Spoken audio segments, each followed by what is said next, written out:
एक युवक ने हजारों साल पुरानी फेनिक्स अमर पक्षी को एक आम जंगली मुर्गी समझकर पकड़ लिया। मरने से पहले फेनिक्स ने रहम की भीख मांगी, लेकिन युवक ने एक थप्पड़ में उसकी आत्मा को नष्ट कर दिया। फिर उसने एक दुर्लभ जादुई पानी और अपनी खास नरक की आग से उसे पकाया। थोड़ी देर में उसकी एकमात्र शिष्या वहां आई और देखा कि गुरुजी मुर्गी खा रहे हैं। वह बोली कि साधकों को ऐसी सांसारिक चीजें नहीं खानी चाहिए, वरना शरीर में अशुद्धियां भर जाती हैं। लेकिन गुरुजी को कोई परवाह नहीं थी, वो बस मजे से खा रहे थे। शिष्या भी ललचाई और सोची कि थोड़ा सा खा लेने में क्या हर्ज है। जब गुरुजी उसे फेनिक्स की टांग देने जा रहे थे, तब उन्हें याद आया कि शिष्या की शक्ति अभी इतनी नहीं है कि वो फेनिक्स के मांस में छिपी भारी ऊर्जा को संभाल सके। इसलिए उन्होंने मांस वापस ले लिया और थोड़ी सी चर्बी एक प्लेट में डालकर उसे दी।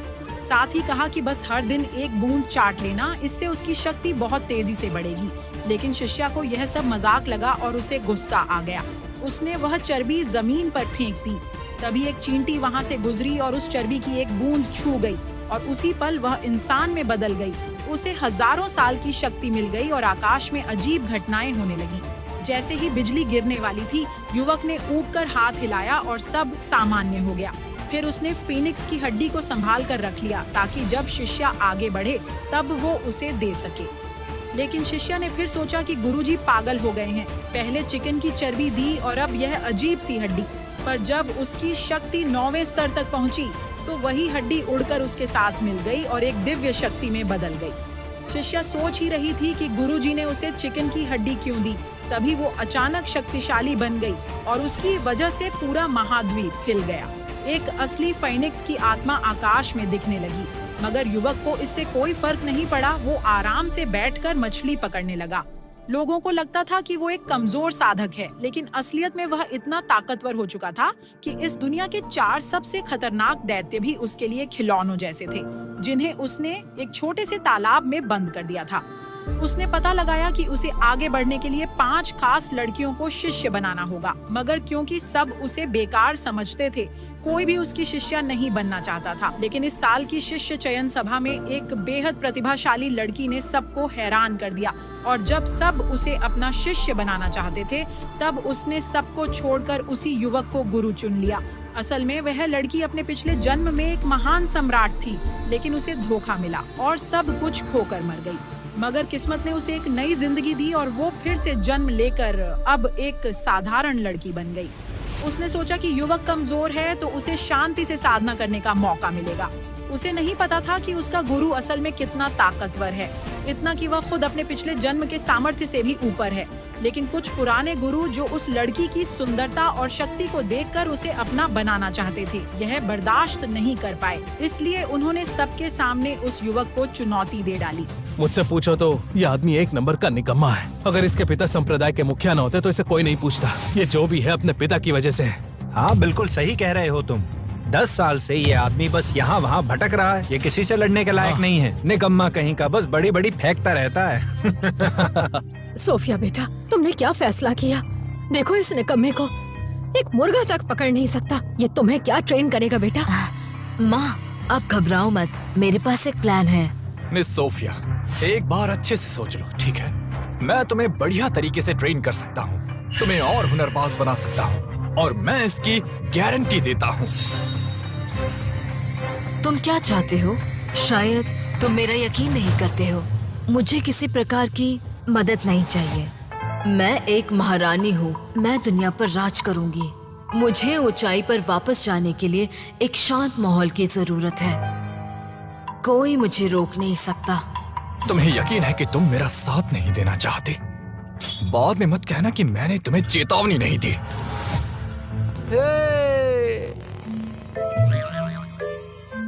ओ अंकल, धमकी दे रहे हो क्या?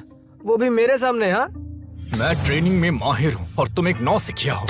तुम मुझे रोकना चाहते हो? तुम्हारी इतनी हिम्मत!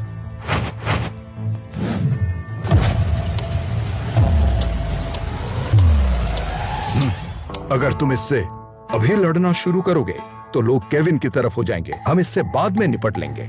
बात समझ में आई? तुम इसका साथ क्यों दे रही हो? इसमें ऐसा क्या खास है? मेरे पास ये तगड़ा मुर्गा है ना। ये मुर्गा? केविन, तुम्हारी जिंदगी में लोगों से ज्यादा मुर्गियां हैं, और क्या तुम मुर्गियों को ट्रेनिंग दोगे? चलो हमें निकलना चाहिए, हमें देर हो रही है। तुम जा कहाँ रहे हो? क्या हुआ, कुछ बाकी है? 3 दिन बाद मेरी और तुम्हारी लड़ाई होगी, फिर देखते हैं कि तुम्हारे पास कौन सा बहाना रहेगा। तो तुम अच्छे से सोच लो, समझे? आज मुझे बचाने के लिए इसने मुर्गी का अंडा नहीं लिया। इसका मुझ पर एहसान है और मुझे इसे चुकाना होगा। लेकिन एक बात अपने कान खोलकर सुन लो, जिंदा रहेंगे तो जरूर मिलेंगे। चलो चलते हैं। सुनो केविन, याद रखना, 3 दिन बाद मैं उसे लेकर रहूंगा, समझे तुम? शांत हो जाइए, शांत हो जाइए। हाँ, ये है केविन का घर। जब तक यहाँ रहोगी मेरी बात माननी पड़ेगी। बात समझ में आई ना? सुनो, इस किताब के अंदर मेरे सारे नोट्स हैं। हर एक पन्ने में सालों भर की मेहनत छिपी हुई है। अच्छे से प्रैक्टिस करना, ये तुम्हें शक्तिशाली जरूर बनाएगा। ये क्या हो गया?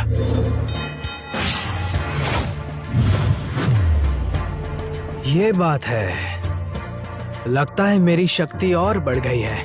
अगर मुर्गी को पकाना है तो 5 जरूरी चीजें लगेंगी। लगता है ये लड़की बहुत ही खास है।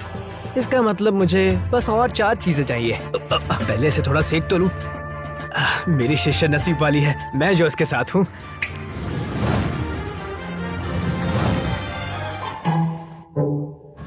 ये खुशबू कहाँ से आ रही है? चलो हो तो गया।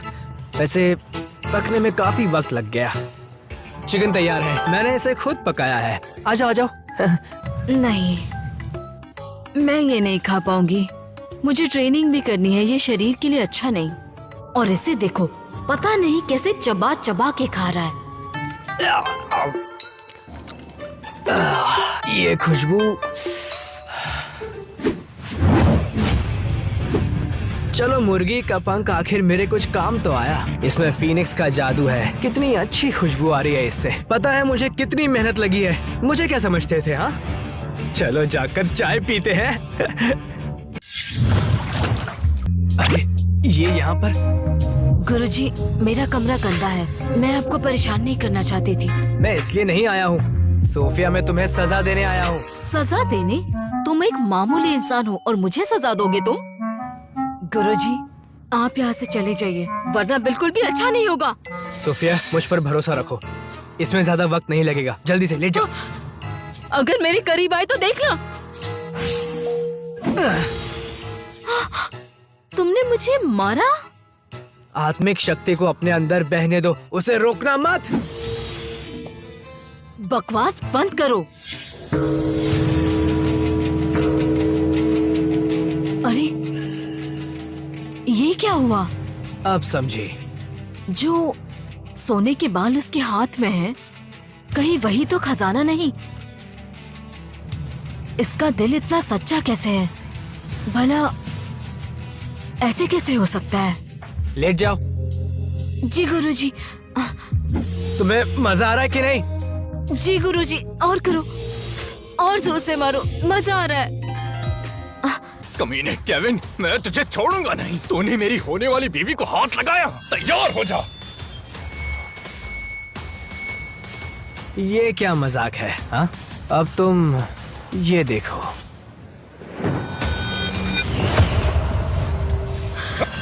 मर जाओ।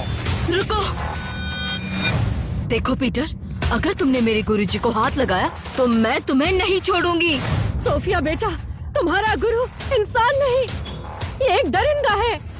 ये तुम्हें बर्बाद कर देगा बेटा। माँ, आप इतना ताना क्यों मार रही है? इन्होंने कुछ नहीं किया है। क्या? इसने कुछ नहीं किया? अरे, मैंने अपनी आंखों से देखा, तुम मेरी बेटी के साथ इतनी घिनौनी हरकत कर रहे थे। सब देखा मैंने। माँ, आपको गलत फहमी हुई है। गुरुजी बस मेरे अंदर की एक आत्मिक शक्ति को भगा रहे थे। आपने क्या सोचा? और वैसे भी मैं ऐसी वैसी लड़की नहीं हूँ। एक बात बताऊँ, वैसे भी गुरुजी बहुत ही कमजोर है। इस जिंदगी में वो मेरा मुकाबला नहीं कर सकते, और मेरे होने वाले पति को मुझसे ज्यादा मजबूत होना चाहिए। तो आप ही बताइए, मैं इनसे कैसे प्यार कर सकती हूँ? तुम दोनों कुछ कर नहीं रहे थे क्या? बिल्कुल भी नहीं। बहुत अच्छे, बहुत अच्छे। देखा राजकुमार, देखा आपने। केविन, डेविन, देख लेना, अगली बार जब आऊंगा तुझे मार डालूंगा। मैं तो डर गया। तुम इतने गुस्से में क्यों हो? कहीं तुम डर तो नहीं गए? मुझसे सीखना है क्या? आखिर मैंने तोड़ ही दिया। सुन लो केविन, मैं पीटर तुमसे जिंदगी और मौत की लड़ाई लड़ने आ रहा हूँ। गुरुजी केविन, लड़ाई के लिए तैयार हो जाओ। जैसे कि तुम्हें पता है, पीटर ने सुनहरे कोर को तोड़कर 10 गुरुजी को हरा दिया है। वो ये लड़ाई शुरू कर सकता है। गुरुजी केविन, क्या तुम इन तीनों चुनौतियों को स्वीकार करते हो? अगर तुम हार गए, तुम हमारे दुश्मन हो जाओगे। और अगर मैं जीता तो? और जीत गए तो हम सब तुम्हारे गुलाम बन जाएंगे, समझे? मैं 10 साल से इस जगह की देखभाल कर रहा हूँ। ये मेरे पिता की जागीर है। मैं इसे आसानी से जाने नहीं दूंगा। अब लगता है अपना जलवा दिखाना ही होगा। केविन, मुझे नहीं पता था कि तुम इतने डरपोक हो। तुम्हें शर्म नहीं आती क्या? गुरुजी केविन, हार मान लो। तुम्हें मरने का शौक है तो मरो, लेकिन मेरी बेटी की जिंदगी बर्बाद मत करो। मैं बस एक सुनहरा कोर हूँ जो ठीक से सांस भी नहीं ले सकता। इसे देखकर लगेगा ये प्रैक्टिस कर रहा है, लेकिन हकीकत में ये सबको मजा चखा देगा।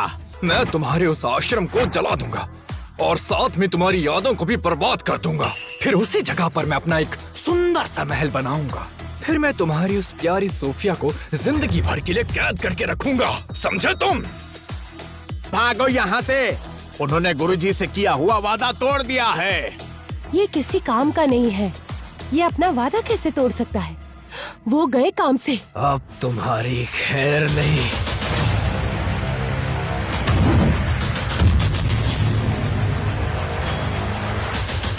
ये कैसे हो गया? तुम इतने शक्तिशाली कैसे बन गए? आ जाओ।